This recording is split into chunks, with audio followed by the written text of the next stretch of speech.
Hi class, so I'm Inda Ibrahim and I'm just about to try and sort out some of the confusion that you might have about strategy and the different forms and levels of strategy.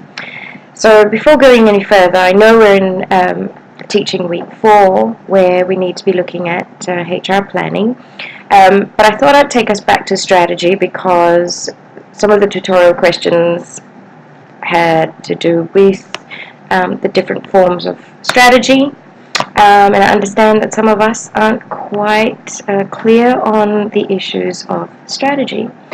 So strategy is basically the way in which an organization chooses to accomplish their goals and objectives, right? So it's part of the planning function, and what you need to know is that there are 3 organizational levels of strategy. At the top you've got the corporate level, and at the corporate level this is where you've got your large big plans of expanding overseas, of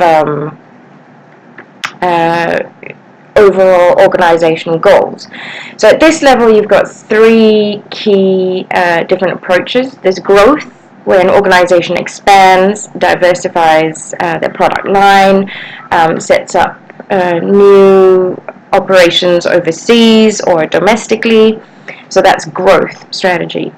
And then you've got retrenchment strategy, and this is where an organization does the opposite, where they will close down business operations, they may retrench people, they will basically, the business operations becomes smaller, and this can be due to many of reasons. Just like growth strategy, this could be due to the economy, the political, the legal issues. So that's retrenchment strategy, where an organization essentially becomes smaller. And then you have stability strategy, and this is where an organization remains the same in terms of their operations. They don't grow bigger, they don't become smaller, they maintain operations. And once again, they may do this due to lots of different reasons, either being uncertainty in the environment or uncertainty in the political or legal aspects. So that's corporate level strategy. And in terms of Fiona Stanley Hospital, consider the fact that this is a new hospital. It's only just been established. It is setting up new departments, areas. They are acquiring machinery, people. So when we look at our tutorial question over here, where it says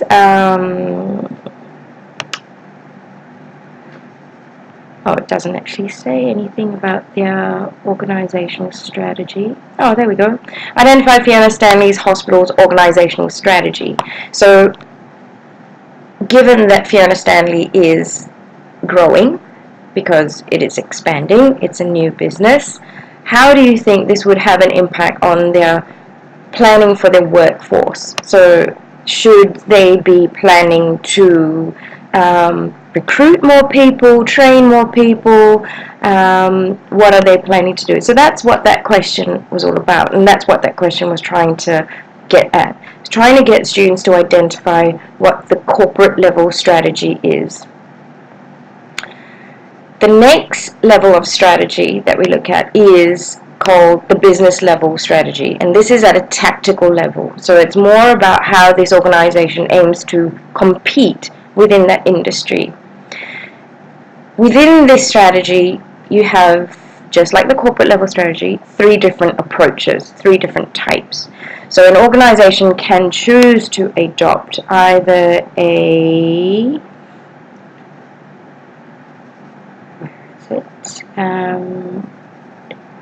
cost leadership strategy, a differentiation strategy, or a focus strategy. So cost leadership strategy is where an organization chooses to be the cheapest in the market. So these are the Walmarts, the Big W's, the Kmarts, the Targets, where they mass produce or mass sell their goods, services and products at a cheap price, but make profits through selling in mass quantities. These sorts of organizations offer their products, or market their products rather, to the masses. So a lot of people buy them. There's a lot of consumers. And then you have differentiation strategy. This is where organizations sell their products, goods, services, and products at a premium, and they do so by justifying the fact that their products, their goods, services, and products are better quality, and therefore they can pitch it to a different market. So these would be the BMWs of the world, the Mercedes, the Qantas, Singapore Airlines of the world. They charge a premium for their goods, services, and products, but they pitch their product as being one that is unique in the market, which is why they're able to provide their products or sell their products at a premium. Once again, just like cost leadership, they market the products to the masses. So the similarity between cost leadership and differentiation is that they market the products to the masses. Difference between these two is the fact that one focuses on cost efficiencies, trying to reduce costs in terms of perhaps training, development. They would more than likely hire employees with very little skill. They would hire employees who are very compliant to rules, regulations, standards, policies, procedures. So it's all about being efficient, running the organization as efficiently as possible so that they can keep costs low. A company that adopts differentiation strategy would hire people with a little bit more skill, a little bit more education, a little bit more qualifications, just so they can provide that level of either product or quality service that they pitch as being unique. Then you have the focus strategy. With the focus strategy, this is where a company markets their product to a niche market.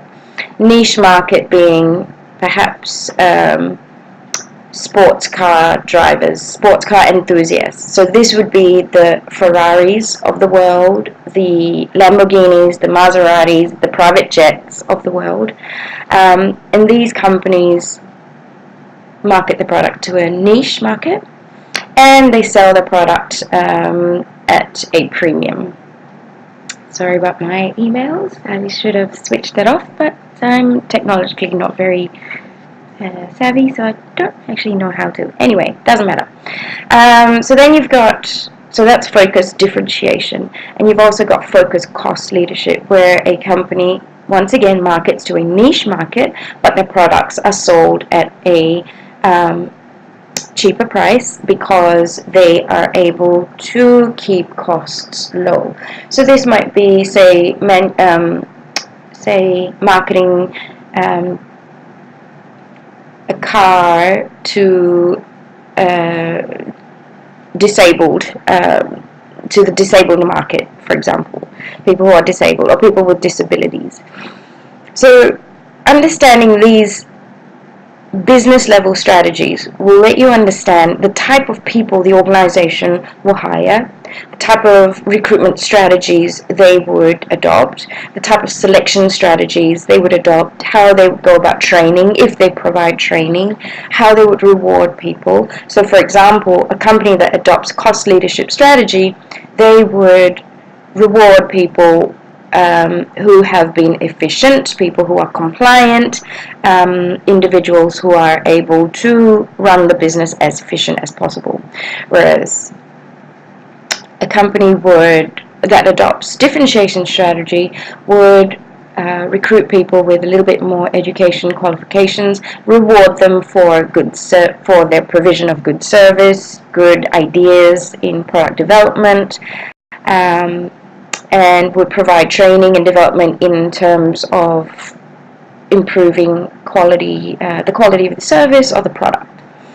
Focus strategy, again, depends on whether the organization adopts focus differentiation. If so, then they would hire people of quality backgrounds, higher levels of education, and reward people with who are able to come up with innovative, creative ideas, and focus cost leadership. Once again, would hire people with very little skill, little education, and perhaps reward them for compliance. So that is the gist of the business level strategy. Now, a business level strategy is also known as the competitive strategy, because it is a tactical strategy. It's done at a tactical level. And then the last level of strategy is what we call functional level strategy, and this is where HR fits in. HR department and the HR activities are considered to be functional because they support the business level strategy and likewise the corporate level strategy. So if an organization decides to grow, say for example, then the HR department would support that by hiring people, recruiting more people, selecting the right type of people, training more people, getting people to be more diverse in their skills, and how they would do that would be based on which business level strategy they choose to adopt. Likewise, if a company decides that they are going to become smaller and therefore adopt a retrenchment strategy, they would then close down some parts of their subsidiaries, branches. A good example is probably Starbucks. So they have taken retrenchment strategy globally, and then how they go about deciding on which people to retain, how to maintain the current workforce would depend on the type of business level strategy they adopt. So I hope this recording has given you some level of direction with regards to the 3 different types of strategies, different levels of strategies. I aim to provide my feedback using this format from now onwards. Just be patient with me as I get used to it, and I look forward to seeing you on the boards. I shall be giving my feedback sometime over the weekend. In the meantime, I hope you have a lovely day. Bye.